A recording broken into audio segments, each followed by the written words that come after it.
Bem-vindo a todos. Eu posso dizer que é com muita alegria que estou mais uma vez com vocês, frequentadores da Casa Espírita, do Centro Espírita Frei Evangelista, para mais uma reflexão e desta vez em torno da justiça das aflições. E nesse aspecto, a justiça das aflições pelas quais passa o homem terreno, sobretudo no momento que estamos vivendo, no atual momento, não que nós, a humanidade, não tenhamos passado por outros momentos dolorosos, mas este é marcante, porque ele ocorre no momento de transição planetária, que nós espíritas compreendemos como de transição planetária, de um momento em que a humanidade terrena alça um novo patamar espiritual, passando de um planeta de expiações e provas para um planeta de regeneração.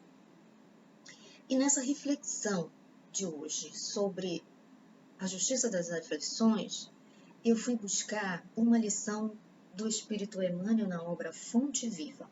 Então, Emmanuel nos leciona, na lição 138, sobre o justo remédio. E nessa lição, ele nos faz refletir sobre o imediatismo do homem terreno, o imediatismo na Terra. Então, é esse, segundo o Emmanuel, que nós podemos apreender da lição que ele traz, com esse título, O Justo Remédio, de que esse imediatismo da Terra, do homem terreno, é responsável pela incompreensão em relação ao mecanismo da justiça divina. É como ela se opera, como Deus atua no mundo, que é diferente da forma como nós homens fazemos justiça, que é diferente do que nós homens compreendemos, entendemos o que seja para nós justiça. Então, há uma base, um princípio, uma lei de justiça que é divina. E assim como Deus, perfeito, imutável, também a lei assim o é. Diferentemente de nós homens, que somos perfectíveis, que estamos em processo evolutivo, portanto, nossas leis também estão passando por muitas revisões, reformulações, de acordo com cada momento pelo qual passa a humanidade terrena, em determinada sociedade, comunidade, em determinada cultura, nós temos uma legislação. Portanto, uma legislação mutável, diferentemente da divina, que é imutável. E assim, nessa lição sobre o justo remédio, o Espírito Emmanuel, que foi coordenador do mandato mediúnico, de toda a obra mediúnica de Francisco Cândido Xavier, ele nos faz duas perguntas, e que eu gostaria de iniciar, assim, startar a nossa reflexão sobre como entendemos a justiça das aflições e como ela realmente pode ser entendida a partir da divindade. Então vejam o que o Espírito Emmanuel nos diz. Ele pergunta: como colocar o fruto na fronde verde da plantinha nascente? Olha só, ele está trazendo um exemplo em a natureza, nos levando a refletir. Imagine, como colocar num broto de laranjeira, de uma árvore que produz laranja, uma laranja, ou fruto em si. Não teria como sustentar, né? Ele traz esse exemplo. Então, como colocar o fruto em cima, na fronde, à frente, o fruto na plantinha que está nascendo? Difícil. E ele faz outra pergunta: como arrancar a obra-prima do mármore com o primeiro golpe do cinzel? Então, uma obra de arte, uma escultura, ela vai precisar de muitos golpes para retirar dali, daquela pedra, daquele mármore, o que o artista viu. Porque ao olhar, assim como Deus olhar para nós, e quando ele nos olha, Jesus vê a nossa potencialidade como espírito imortal. Assim também o artista vê a potencialidade. E não é no primeiro golpe que ele consegue tirar a beleza da obra acabada. Essas duas perguntas do Espírito Emmanuel nos faz refletir sobre processo, a justiça nas aflições, das aflições. Para nós compreendermos a lei de justiça, é necessário pensarmos no espírito, na evolução do espírito, enquanto processo. Que a nossa concepção de justiça e da própria dor, da própria aflição, do próprio sofrimento, ela não está concluída conforme nós avançamos. Como o próprio Emmanuel nos diz, em amor e em sabedoria, naturalmente a nossa concepção de justiça vai se aproximar mais da lei divina e menos da lei humana. Então essas perguntas nos levam tanto no campo da natureza, para aqueles que estão mais vinculados com as coisas da natureza, da terra, quanto ele faz uma pergunta ao artista, num nível mais de abstração. Mas nos dois casos temos processo, tempo e labor, trabalho. As duas perguntas nos trazem isso, como linguagem subliminar, como uma leitura possível. Há um processo de entendimento, de compreensão. Há um tempo de maturação, não é isso? Há um tempo para maturarmos. E há o labor, há o trabalho, a necessidade da ação e do trabalho, né? Então, dando continuidade, nós vamos buscar também, para a reflexão sobre essa temática, o Livro dos Espíritos. Porque se estamos falando em justiça das aflições, é importante que a gente perceba assim, existe uma justiça que é própria dos homens, como falei anteriormente, e a justiça divina. Então, se nós estamos querendo aqui falar da dor, do sofrimento, pelo qual passam os homens, a humanidade terrena no momento, e buscar nisso a justiça, para que não sejamos insubmissos, para que não nos revoltemos, para que possamos compreender e ver o amor, a misericórdia divina se derramando sobre o planeta Terra nesse momento agudo pelo qual passamos. Para que nós consigamos ver, é necessário que reflitamos sobre a própria divindade. Pois, para eu entender o mecanismo da ação divina no mundo, é preciso que eu, primeiro, tenha a ideia, a crença, a fé na existência da divindade, na existência de Deus. Acreditar que Deus existe. E se ele existe, ele tem atributos que são próprios da divindade. Então, em O Livro dos Espíritos, na questão 13, nós vamos encontrar os atributos da divindade. E quando nós estamos falando especificamente sobre justiça, o que nós vamos ter?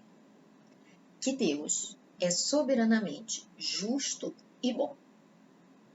Olha só, é um atributo que vem casado, que vem composto, que a divindade é a um só tempo justa e boa. E aí a gente naturalmente coteja, compara com a ação do homem, que é diferente. Em geral, costumamos ser bonzinhos, boazinhas, fazer aquilo que agrada ao outro, que agrada ao meu coração, ao meu sentimento, mesmo que às vezes eu não seja justo. Mas a divindade não age assim. A divindade é soberanamente justo e bom. É assim Deus. Então, difere brutalmente do que nós entendemos como justiça. E olha o que nós temos. A sabedoria providencial das leis divinas se revela, assim nas mais pequeninas coisas, como nas maiores. E essa sabedoria não permite que duvidemos nem da justiça e nem da bondade divina de Deus. Não permite. Todas as vezes que nós nos inconformamos, que nós não somos obedientes, que nós reclamamos do que nos advém, da dor, do sofrimento, da dificuldade, nós estamos, consciente ou inconscientemente, negando esse atributo da divindade. E ao negarmos um atributo da divindade, nós estamos negando a própria divindade. Olha só, a sabedoria não permite que duvidemos nem da justiça, nem da bondade divina. Então, todas as vezes que a gente questiona por que o outro sofre menos do que eu, por que eu sofro mais, por quê? Muitas vezes não é para simplesmente compreendermos para passar melhor pela situação. Muitas vezes na base está o orgulho e está o egoísmo. Pelo menos na maioria de nós, no estágio evolutivo em que nos encontramos, né? Esse tema, Justiça das Aflições, ele está no capítulo 5 de O Evangelho segundo o Espiritismo, que tem como tema central Bem-aventurados os aflitos. Então, no item 3, nós vamos encontrar a Justiça das Aflições. E é interessante que a gente perceba que o capítulo 5, no Evangelho, dentro da estrutura da obra, ele se localiza entre o 4 que traz, ninguém pode ver o reino de Deus se não nascer de novo, a reencarnação, portanto, a vida futura. Aqui no 5 traz bem-aventurados os aflitos, porque são os consolados, os que choram, os que serão consolados. E o outro capítulo, o 6º, traz o Cristo Consolador. E não é à toa essa estruturação. Você tem a reencarnação, você tem a explicação no 5º, porque hoje estamos passando por isso, porque hoje sofremos, não é? Considerando que somos espíritos, que temos um passado espiritual, que temos decisões, livre-arbítrio, escolhas que fizemos no passado, presente e remoto de outras existências, e que agora somos responsáveis pelas consequências que advêm dessas opções, dessas escolhas que fizemos, como espíritos e como homens já nesta existência corporal. Isto posto, nós vamos ter assim: bem-aventurados os que choram, pois serão consolados. Isso está no Evangelho de Mateus, capítulo 5, versículo 4. Olha só. De um lado, nós temos o Sermão do Monte, na segunda revelação, uma própria fala do Cristo no Sermão do Monte. Ele traz a bem-aventurança para os que estão agora sofrendo, para aqueles que estão chorando, os que estão passando pela dor, pelo sofrimento, pela dificuldade. E, no outro ponto, nós temos a vida futura. Porque, olha só o paralelo. O que tem na fala do Cristo, na afirmação do Cristo, quando traz as bem-aventuranças? Sobretudo essa que traz a aflição e o consolo. De um lado, eu tenho o choro, a dor, o sofrimento. Bem-aventurados que choram. Por que o Cristo fala isso? Porque quem está chorando, quem está passando pela dor, pelo sofrimento, pela dificuldade, já está num processo de resgate. Já passou da fase de se equivocar, de errar. Agora está sofrendo as consequências. Cabe passar por esse momento com serenidade, tranquilidade, paciência, para que possa colher os frutos adiante, mais tarde. Aonde? Na vida futura. Seja, no futuro desta existência, na qual estou aqui encarnada, tirando como exemplo, tomando eu como exemplo, e no futuro, numa próxima existência corporal. E não só aguardando uma próxima existência. Eu posso colher os frutos mesmo no plano espiritual, né? Não necessariamente ter que esperar um próximo corpo. Porque progredimos e recebemos a justiça também no mundo espiritual. Então, o que nós podemos extrair de relevante aqui no item 3 do capítulo 5 de Evangelho segundo o Espiritismo, ao tratarmos da justiça das aflições? Primeiro, a gente tira que a fé no futuro consola. Ah, sim, consola. Reencarnação, aflição, consolo. Os 3 capítulos alinhados, 4, 5 e 6 do Evangelho segundo o Espiritismo. A fé no futuro consola.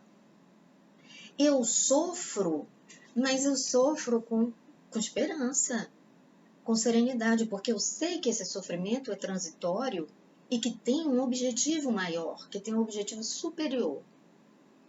Eu sei que esse sofrimento, ele não vai se perdurar. E eu sei exatamente, como espírito, por que desse sofrimento. Porque se Deus é soberanamente justo e bom, Ele não me permitiria passar por dores, por dificuldades que eu não merecesse. Ele é justo e bom, Ele nos ama. Nós somos filhos dele. Então, Ele só quer o nosso bem. Nesse sentido, isso me consola, como é consolador saber de que eu já estou resgatando, que a dor que eu sofro agora, possivelmente eu possa ter causado a alguém. Ou seja, eu já não estou causando dor, eu estou passando por ela. Mas não podemos ver só a dor, o sofrimento, a dificuldade como expiação. Nós também podemos ver, ou como resgate, nós também podemos ver como prova, que nós como espíritos podemos pedir determinadas provas para nos elevarmos mais na escala evolutiva. Eu também posso pedir muitas dificuldades para que eu seja experimentado, para que a minha fé seja experimentada, testada, para que a minha robustez moral, a minha fé em Jesus, a crença, né, em mim como um espírito perfectível, seja testado. Também precisamos ver assim, não é só uma questão de resgate, de expiação, de dor. Mas o fato é que a crença, a fé na vida futura, como diz Jesus, bem-aventurados que choram porque serão consolados. Não é? Então ele está falando no agora e no amanhã. Agora eu choro, mas amanhã não chorarei. Ou poderei não chorar a depender da forma como eu enfrento esse sofrimento, essa dor, esse momento, compreendendo como funciona a justiça. Porque ela está, então, pelo mecanismo da justiça, vinculando passado, presente e futuro. Isso Jesus faz perfeitamente no Sermão do Monte. Por isso ele é profundamente consolador, o Sermão do Monte. E amanhã, porque serão consolados. Mas se eu me revolto, se eu nego a infinita bondade e misericórdia de Deus, eu não passarei pelo sofrimento colhendo os seus frutos. Ao contrário, eu, num processo de revolta, posso não aproveitar o sofrimento e vou ter que repetir a prova. Com certeza, quando repetimos a prova, ela não vem, quase sempre, com as condições mesmas que nós temos agora. Quando recapitulamos, temos que passar novamente por aquela prova, com certeza ela virá com alguns, podemos dizer assim, com algumas dificuldades extras, com alguns agravantes. E também no item 3, lá do capítulo 5 do Evangelho, há essa pergunta: por que uns sofrem mais do que outros? Bom, cada espírito tem a sua trajetória que é individual, peculiar, né? Então, eu sofro exatamente, eu passo pelas dificuldades que são necessárias para o meu adiantamento, considerando toda a minha trajetória anterior. Então, as coisas não podem ser absolutamente igual para todos. Cada pessoa tem sua individualidade. Cada um de nós tem a sua digital, o seu CPF espiritual. Então, para cada um planejamento, um percurso que é diferenciado. Mas as leis divinas, elas são imutáveis e elas existem para todos nós. Cada um de nós vai passar pelo aquilo que necessita, o que precisa passar para progredir. Mas a lei, porque é soberanamente justa e boa, é igual para todos. Disso não tenhamos qualquer dúvida, né? Como lá na questão 13 do Livro dos Espíritos. Portanto, aqui nesse item fica claro que Deus existe e ninguém o pode conceber sem o infinito das perfeições. Toda vez repetindo que eu questiono por que um sofre mais que o outro, por que o meu vizinho tem mais do que eu, por que eu estou passando por essa dor agora, por que eu nasci, reencarnei agora nesse momento que veio essa pandemia. Eu já ouvi uma pessoa dizer isso. Por que eu não escolhi ou que eu não reencarnei num outro momento? E eu perguntaria, que momento? De 1900, no século XX, de 1940 a 1945, durante a Segunda Guerra Mundial? E quantos outros momentos de dor, de sofrimento? Quantas pandemias o mundo já passou? Nós nascemos agora porque foi agora que planejamos, que escolhemos, era isso que era necessário para nós. E nós nos compromissamos com Jesus para passar por todas essas dificuldades. E é importante a gente pensar no o que é efetivamente, o que está na base, qual o princípio da justiça divina. É a causa e o efeito. Por outra, uma linguagem espiritista, é livre-arbítrio, o meu direito de decidir, de escolher, de obrar, de pensar. Não é assim? Nós reivindicamos direitos. Isso está sendo cada vez mais claro agora. O século XXI é pródigo em cada um advogar seus direitos, mas ainda temos, pelo nosso estado evolutivo, muita dificuldade no cumprimento dos nossos deveres, porque para cada direito corresponde um dever. Eu tenho um dever. Ou seja, eu tenho meu livre-arbítrio, eu posso fazer minhas escolhas, mas eu terei que ser responsável, a responsabilidade sobre essas escolhas que eu fiz. Olha só, livre-arbítrio, direito, liberdade e dever, responsabilidade. Isso é causa e efeito. Essa é uma outra forma de entender. São outros termos para o mesmo princípio da justiça divina, que é soberanamente justa e boa. Porque quando advogamos direitos para nós, para os nossos entes queridos, para as pessoas que nos são afins, aqui na Terra, como homens, o que nós estamos fazendo? Eu busco tudo o que é de melhor para meu filho, para meu parente, para minha mulher, para meu marido, para meu pai, para minha mãe, não é? Mas quando eu advogo muitos direitos e só quero os direitos, eu acabo atropelando a justiça. Porque quando alguém tem mais direitos que outros, necessariamente eu estou faltando com dever para com outrem, para com meu irmão. Eu não estou cumprindo a lei, que é de amor ao próximo como a mim mesmo. E é isso que está na base da justiça divina. Essa igualdade que os homens, embora na fala, no discurso, a preguem, não sabemos, pelo nosso estado evolutivo ainda, vivê-la na plenitude. Então ainda somos contraditórios.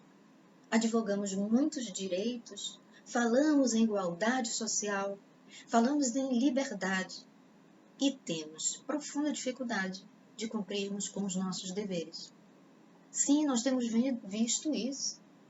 O noticiário, as situações no interior das famílias, as crises por que passa a humanidade, Ou a humanidade vem passando agora por grande crise no setor de saúde, porque alguns de nós deixou de cumprir com deveres. E aí outros ficaram sem os seus direitos. Isso não ocorre na justiça divina. Isso não ocorre.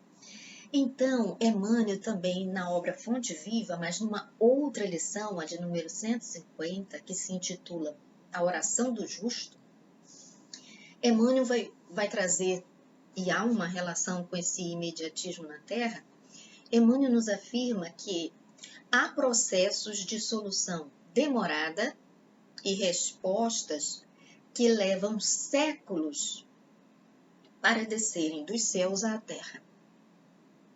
Olha só, mais uma vez, em uma outra lição.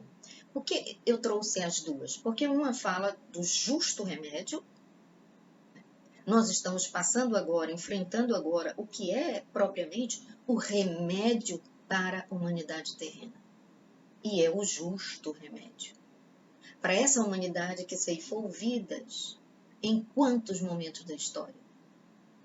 Porque nós estivemos no drama do Gólgota, nós estivemos em outros dramas, como no genocídio que ocorreu durante a Segunda Guerra Mundial. Fomos nós mesmos. E agora nós estamos aqui, vivendo este momento e dizendo, por que estou aqui? Por que a humanidade passa por isso? Como se isso for uma injustiça de Deus para conosco. Como se não merecêssemos isso. E aí pedimos e rogamos tantos benefícios em nossas orações, os nossos petitórios, pedindo coisas que são perecíveis. Glórias, títulos, prazeres, riquezas que são materiais. E o que o Emmanuel nos traz é a oração do justo. E a interpretação é assim, que há processos de solução demorada. O que eu peço pode ser bom para mim, mas pode não ser justo. E se a justiça divina é infinitamente boa e justa, não virá até quando eu tenha mérito, eu mereça, eu esteja pronto para receber aquela dádiva que eu estou pedindo. Então Emmanuel diz assim, aprende assim o homem terreno, por essa demora, por esse processo todo, pelas próprias dificuldades que passamos, aprende assim, ele diz, para obter justiça, não é? E compreender bem por que passamos pelas aflições. Aprende assim a agir com justiça e bondade, e teus rogos, tua prece, teu pedido, subirão sem entraves, retamente, direto, amparados pelos veículos da simpatia e da gratidão. Simpatia de quem? Gratidão de quem? Da divindade, dos espíritos superiores que atuam na seara do Cristo, atendendo-nos, amparando-nos, recolhendo os nossos pedidos e verificando em nossa ficha reencarnatória aquilo que já merecemos e aquilo que ainda precisamos amadurecer, maturar para receber. Então, porque o justo, olha a compreensão de Emmanuel sobre o justo, porque o justo, em verdade, onde estiver, é um cooperador de Deus sempre. É sempre um cooperador de Deus. Então vai receber aquilo que merece, que está pronto para receber. Não, olha só, a pergunta inicial, eu posso colocar o fruto na fronde da plantinha nascente? Não, porque eu a mataria. Então, para aquele que ainda não dá justiça, não compreende a justiça, não é capaz de ser justo, a justiça não chega, não é? Porque é a cada um segundo suas obras. Eu preciso ser justo para merecer a misericórdia, a simpatia, a gratidão. Não é assim? Para merecer justiça, é preciso ser justo, não há dúvida. E aí a gente pensa assim, ó, igual como a plantinha precisa maturar até que ela tenha condições de produzir frutos, como o homem terreno. Precisa passar pela infância, pela adolescência, pela fase adulta, né? Amadurecer, para que possa gerar frutos. Né? A mulher e o homem têm períodos em que se preparam, que estão prontos para a procriação. Assim também nós, a nossa concepção de justiça, de como funciona a bondade, o amor de Deus para conosco, todo esse mecanismo, a mão de Deus no mundo, simbolicamente, né, que Deus não tem mão, como que funciona? E eu lembrei da questão 540 de O Livro dos Espíritos, né, para a gente pensar que agora estamos num ponto espiritual e alçaremos outro ponto, outra compreensão da justiça e seremos mais consolados, estaremos mais consolados e mais serenos, mais certos do grande amor de Deus para conosco. Olha o que os espíritos respondem a Kardec, né? Perguntando, quando ele pergunta sobre a atuação dos espíritos e a natureza. Mas a resposta dos espíritos tem muito a ver com as reflexões que fazemos agora.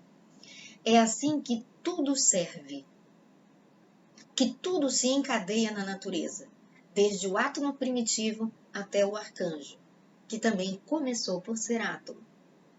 Admirável lei de harmonia que o vosso acanhado espírito ainda não pode apreender no seu conjunto.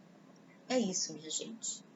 Ainda estamos no nível que não conseguimos apreender toda a harmonia, a beleza, a grandiosidade da justiça divina. E, portanto, não conseguimos passar pela dor, educando-nos e de uma forma que nós possamos, que ela possa contribuir para que sejamos consolados no futuro. É assim, então, eu peço a Jesus que seja conosco, que nos ampare sempre e nós possamos refletir sobre a justiça e entender que Deus nos ama profundamente, que Ele é nosso pastor e não nos faltará nunca.